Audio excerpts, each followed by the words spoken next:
Where did the material universe originate? Everything that begins to exist has a cause. The universe began to exist. Therefore, the universe has a cause. And God is that uncaused cause, or the unmoved mover. He is timeless and the necessary agent for the causation of the material universe that we know. Who caused God? If everything has a cause, then doesn't God need a cause? Well, the issue here is that the claim is that everything that begins to exist has a cause. Keyword is begins to exist.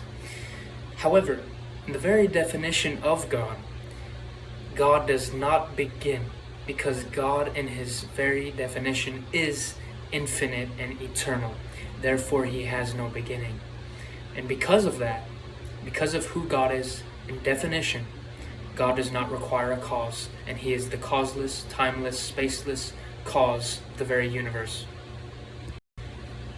Well, wait a second, don't quantum mechanics or physics explain the beginning of the universe? We don't need God to explain the universe. See, the issue here still stands. Where did quantum mechanics come from? And where did physics come from? You simply can't have something from nothing. You have to explain the beginning of the universe from something that is eternal, unchanging, and causeless. And there's only one explanation, and that is God.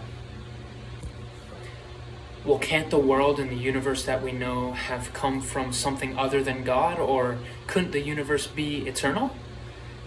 Well, the problem here is that physicists, scientists, and all sort of atheist scholars have an agreement upon whether the universe is infinite or past finite, meaning temporary and had a beginning. And almost all scholars on this field would agree that the universe did have a beginning. That is where the theory of the Big Bang or the law of thermodynamics come from. So therefore, the universe must have a beginning. The only plausible explanation for this is that there is a God. How can we explain the fine-tuning and complexity of our world and the universe? The universe exhibits order and complexity. This order and complexity must arise from intelligence. The universe's complexity is not plausibly explained by chance alone. Therefore, the universe is best explained by an intelligent mind or designer, that being God. The atheist would rebuttal by saying that natural selection or evolution can actually explain design and fine-tuning of the world that we live in. However, something is off here. Because evolution explains biology, but it does not explain the origin of life or the law of physics or fine-tuning. It does not explain ultimate design. Whereas they would argue that design came from evolutionary processes through millions of years. But what we are claiming is that the complexity and fine-tuning of the universe that we observe must require an external source, that being God. The atheist would rebuttal by saying we are overestimating the fine-tuning complexity of the world that we live in.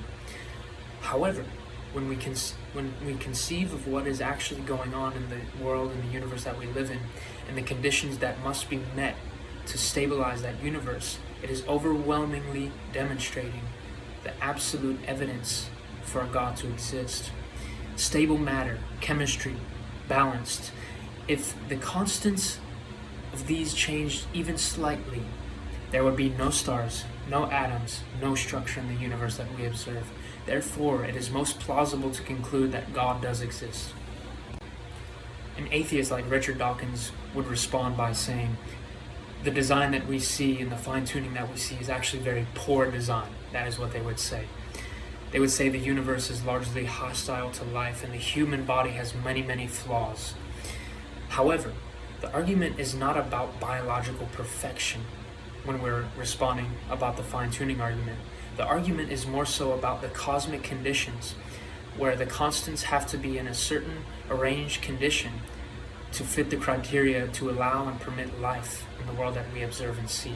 Therefore, this rebuttal is not honest and does not make any claim against the teleological argument. Where do objective moral truths come from? Where do right and wrongs come from? If God does not exist, objective moral values do not exist. Objective moral values do exist in the world that we know, right and wrong. Therefore, God exists. Well, why can't I just have moral opinions that exist without God, and my opinions can be grounded in the human well-being and the flourishing of human life? Well, sure, you can have moral opinions without God, but you can't have objective moral grounding. That's the issue. If you don't have objective moral grounding, many things can fall apart. This is how something like, if you say that morality is just a byproduct of evolution, and that it's developed through survival and the benefit of social groups, then how do you explain how we feel moral instincts, or whether these things are actually true? How do you know they are objectively true if they're just evolutionary byproducts of our nature? Well, fine then. Morality is just subjective, the atheist would say. And if morality is just subjective, we run into some problems. For example, to say that genocide is wrong is simply a personal opinion. For some people, it could be right. To say that kindness is good is just a preference. For some people, rudeness would benefit them potentially. And we can't even say, if morality is subjective, we can't really say that slavery is really bad, or the Holocaust is objectively evil, because these are all personal opinions and they're subjective based upon the human perception. How can we explain the experiences across cultures of divine encounters? People across history and the world report encounters with the divine.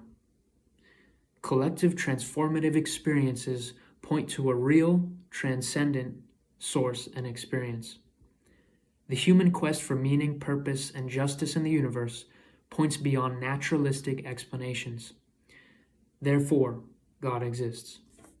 An atheist would respond to the experience of humans throughout cultures and history by saying they report contradictory experiences, and if these experiences lead to contradictory conclusions, we can't trust their experiences, therefore we cannot conclude that this is an evidence for God. However, it is honest and clear to say that disagreement does not mean dismissal, but it needs discernment. Because what we can observe honestly within the experiences of humans is that there is an overlap in these experiences that they have with the divine. And the overlap is a sense of transcendent being. It is an awareness of moral accountability, and it is an encounter with something or someone beyond the self. Therefore, the rebuttal against the experience argument is not valid, and the claim that God exists because of the evidence from the experience argument still stands. The atheist would continue to say that the experiences of humans across cultures encountering the divine is simply subjective and unverifiable, because we can't put it in a scientific lab and make a conclusion or theory from it. However, this is an unreasonable standard to apply to human experiences, because not all justified beliefs are scientific. We trust many subjective truths throughout our lives, even daily. For example, we trust our memory, we trust other minds, and we trust experiences like love and pain, which are purely subjective experiences and not scientifically proven. Therefore, the experience argument for God's existence still stands. Well, aren't just the experiences across cultures that encounter the divine, aren't they just neurological and biologically understood? Can't they just be natural experiences? Well, the issue comes when we understand the absolute widespread phenomenon of these divine encounters. The issue isn't whether they see Buddha, or whether they see Allah, or whether they see a different type of God. The issue is, what are the similarities that they are observing? And within these similarities, we can honestly observe that there is a transcendent being that seeks to encounter and have a personal relationship with all of these people. Where do the laws of logic, reason, and the laws of nature come from? Logic, reason, and intelligibility exists in the world that we know. These laws cannot come from the material universe because they are immaterial. Therefore, a necessary mind that is transcendent is necessary to ground logic, rationality, and intelligibility, that being God. The atheists would say that God is not the only explanation for logic and reason and rationality in the universe. They would say that logic is a brute fact of reality, it's just simple fact. And that math is an abstract truth of reality and rationality as an emergent fact from nature. However, these alternate explanations do not explain what logic is and whereby it comes from. Logic is universal, immaterial, and unchanging. Physical truths cannot produce immaterial, universal laws. This must be given outside of the universe or physical, natural states. And the only thing that can produce this is the existence of a transcendent God. The atheists would argue against the transcendental argument by saying that logic doesn't require God. And it isn't proven, it's just asserted to say that because logic exists, so does God. However, the rebuttal would be that simply all worldviews have a starting point for their arguments. And circular argument isn't the issue, to be honest, in this argumentation for the existence of God. Rather, the worldview which can justify the starting point, or what rational worldview can justify logic and reason. Atheism has simply no justification for these things, but the existence of God does purely and absolutely have a justification for logic and reason in the world that we live. How can we explain our conscious experience if we are simply evolutionary animals? Humans are conscious, self-aware, and capable of abstract thought. Physical matter by itself seems incapable of producing a subjective experience or consciousness. Therefore, a source of consciousness is a plausible explanation, that being God.